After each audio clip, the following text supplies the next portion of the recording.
But first, Novak Djokovic has admitted to making an error of judgment by attending an interview with a French journalist after testing positive for coronavirus. Yeah, in a statement posted on Djokovic's Instagram account overnight, he said he wanted to address continuing misinformation about his activities. Now, we saw the first pictures yesterday of Djokovic back on a tennis court. He was released from a Melbourne detention hotel on Monday following his court victory in a visa row with the Australian government. And now Djokovic has addressed concerns over his behaviour after testing positive for coronavirus and also clarified how mistakes were made on his travel documents.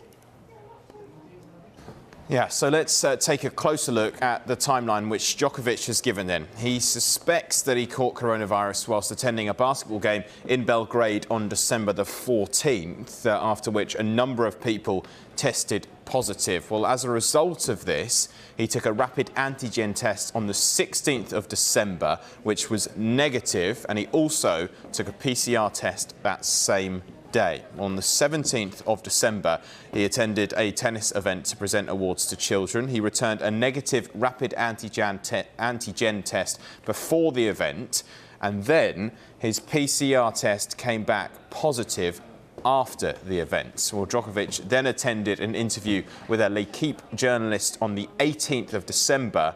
That's despite cancelling all his other commitments. Well, this is what Djokovic has had to say about it. I felt obliged to go ahead and conduct the L'Equipe interview as I didn't want to let the journalist down, but did ensure I socially distanced and wore a mask except when my photograph was being taken. While I went home after the interview to isolate for the required period, on reflection, this was an error of judgment and I accept that I should have rescheduled this commitment. Djokovic has also clarified a mistake on his travel documents. In a declaration form, it was submitted he hadn't travelled overseas in the 14 days before his arrival in Melbourne on the 6th of January. But this picture was taken in Spain less than a week before. Well, this is what Djokovic has had to say about that. On the issue of my travel declaration, this was submitted by my support team on my behalf, as I told immigration officials on my arrival. And my agent sincerely apologises for the administrative mistake in ticking the incorrect box about my previous travel before coming to Australia. This was a human error and certainly not deliberate. We are living in challenging times in a global pandemic, and sometimes these mistakes can occur. Today, my team has provided additional information to the Australian government to clarify the matter. Now, England start their netball quad series against South Africa on Saturday. Juva Mentor is back in the squad, but plays her club netball for Collingwood Magpies in Melbourne, and she's spoken about the Novak Djokovic situation.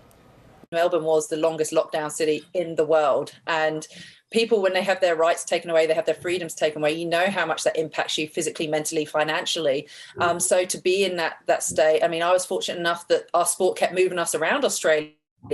But my brother and my partner were left in lockdown for those amount of time. So you can see the wear and tear it has. So you can see how people are frustrated, particularly with something like the Aussie Open, which starts off the ATP tours. It's a fantastic tournament and something that hopefully isn't overshadowed by what's going on with Novak Djokovic. My biggest thing around that and what's been so important along is communication, like have the fine print in bold, have it out there so you know where it stands. I'm not against anyone.